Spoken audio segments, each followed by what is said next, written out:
நல்லா இருப்பீங்க. இந்த நாளிலும் நாம் நிறைய படிக்க வேண்டும். நம்முடைய குழந்தைகள் நம்மளை விட அதிகமாக படிக்க வேண்டும். நம்முடைய பேரன் பேட்டிகள் அதை விட நன்றாக படிக்க வேண்டும், உயர்ந்த அந்தஸ்துக்கு வர வேண்டும் என்பது எல்லோருடைய ஒரு நல்ல ஆசை. ஆனால் நடந்த ஒரு சம்பவத்தை சொல்ல ஆசைப்படுகிறேன். ஒரு முறை ஆபிரகாம் லிங்கன் யுஎஸ் பிரசிடெண்ட் அவர்கள் எப்போதும் படி படி படி என்று மற்றவர்களை சொல்லுவார்கள். அதே போல் அவரும் படித்து கொண்டே இருப்பார்.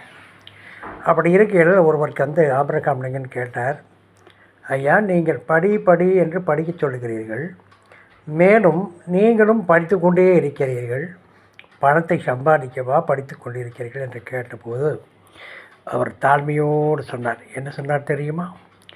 பணம் எப்படி சம்பாதிக்க வேண்டும் என்று நான் படிக்கவில்லை, பணம் என்றால் எப்படி இருக்க வேண்டும் என்று நான் படித்து கொண்டிருக்கிறேன் என்று ஒரு பதிலை சொன்னார். கேட்டவர் வியந்து போய்விட்டார்.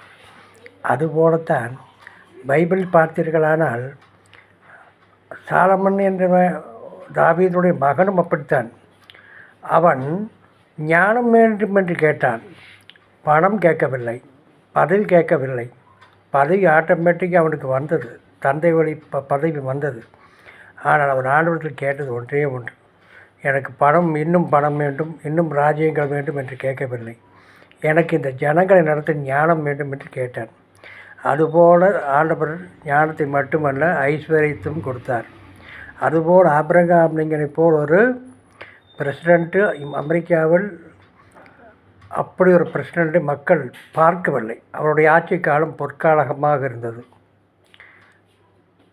அவர் படிப்பது மட்டுமல்ல, ஒடுக்கப்பட்டவர்களுடைய விடுதலைக்காக, கருப்பின மக்களுக்காக உயிர் நீத்தார் என்பது அறிந்து கொள்ள வேண்டிய விஷயம்.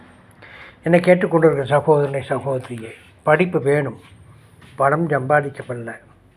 அறிவை வளர்த்துவதற்கு பணம் வந்தால் எப்படி நடக்க வேண்டும் என்பதற்காக ஷேர் பண்ணுங்கள், லைக் பண்ணுங்கள், சப்ஸ்கிரைப் பண்ணுங்கள். மீண்டும் நாளை சந்திப்போமா?